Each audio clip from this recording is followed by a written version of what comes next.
नमस्कार, स्वागत है आप सभी का सनराइज न्यूज़ में। मैं आपके साथ विशाल। लगातार पेट्रोल डीजल के दामों में बढ़ोतरी के बाद केंद्र सरकार ने तेल के दामों में एक्साइज ड्यूटी कम कर दी है, जिसके बाद बीजेपी शासित राज्यों ने भी अपने वैट को कम कर दिया है। लेकिन अब केंद्र सरकार और विपक्षी दलों के बीच टैक्स को लेकर घमासान छिड़ चुका है। आगामी विधानसभा चुनाव से ठीक पहले केंद्र सरकार ने दिवाली के खास मौके पर लोगों को राहत देने का काम किया है, लेकिन ये राहत ना तो विपक्षी दलों को रास आ रही है, न ही इस राहत से आम जनता को बहुत फायदा मिला है। केंद्र सरकार विपक्षी दलों के शासित राज्यों में वैट कम करने की बात कह रही है, तो वहीं विपक्षी दलों के नेताओं का कहना है कि पहले केंद्र सरकार एक्साइज ड्यूटी को 2014 वाले स्तर पर लेकर आए। राजनीति की इस टैक्स बहस पर अब देश की जनता भी कंफ्यूज हो गई है। अलग अलग राज्यों में अलग अलग टैक्स के आंकड़े से लोग काफ़ी परेशान हैं। लोगों का कहना है कि लंबे समय से तेल के दामों को बढ़ाया गया, फिर अचानक से अब दिवाली के मौके पर हमें तोहफे के नाम पर 5 और 10 रुपए की छूट दी जा रही है। टैक्स और तेल के दामों की सियासी बहस के बीच अब पीआईबी यानी प्रेस इन्फॉर्मेशन ब्यूरो भी कूद पड़ा है। पीआईबी के जरिए ही सरकार के कामों को जनता तक पहुंचाया जाता है। अब पीआईबी ने तेल के दामों को लेकर एक सूचना जारी की है।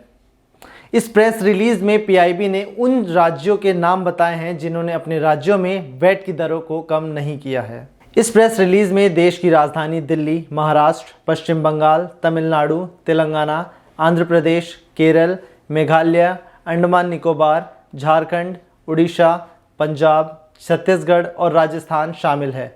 आपको बता दें कि ये सभी गैर बीजेपी शासित राज्य है जहां वैट की दरों को कम नहीं किया गया।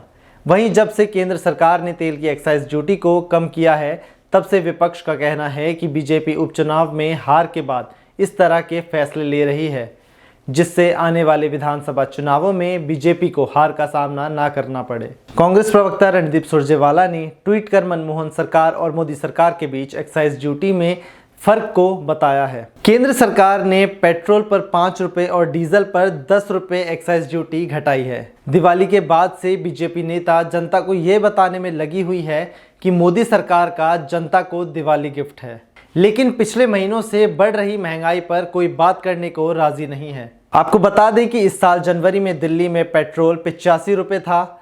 इसी साल 6 जून को 95 रुपए लीटर दिल्ली में मिला।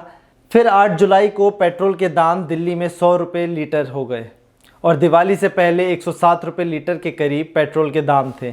इसी तरह दिल्ली में ही सिर्फ जनता पिछले 10 महीने में करीब 20 रुपये महंगा पेट्रोल खरीद रही थी। वहीं हालात ये थे कि भोपाल के अनूपपुर में देश के सबसे महंगे पेट्रोल के दाम थे।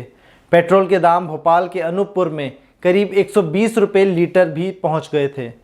दिवाली के बाद से बीजेपी और उनके नेता सिर्फ पेट्रोल डीजल पर बात करने में लगे हुए हैं, जबकि ये पहले पेट्रोल डीजल पर बात करते समय ये बताते थे कि देश में विकास किया जा रहा है। सरकार को पेट्रोल डीजल के साथ सरसों का तेल, गैस के दामों जैसी तमाम ऐसी चीज़ों के बारे में भी सोचना चाहिए जो आम जनता के जीवन पर पूरे तरीके से असर डालता है। तो आपको हमारा वीडियो कैसा लगा कमेंट बॉक्स में ज़रूर बताएं। इसके अलावा अगर आपने हमारा चैनल सनराइज न्यूज़ सब्सक्राइब नहीं किया तो तुरंत सब्सक्राइब कर शेयर करें। धन्यवाद।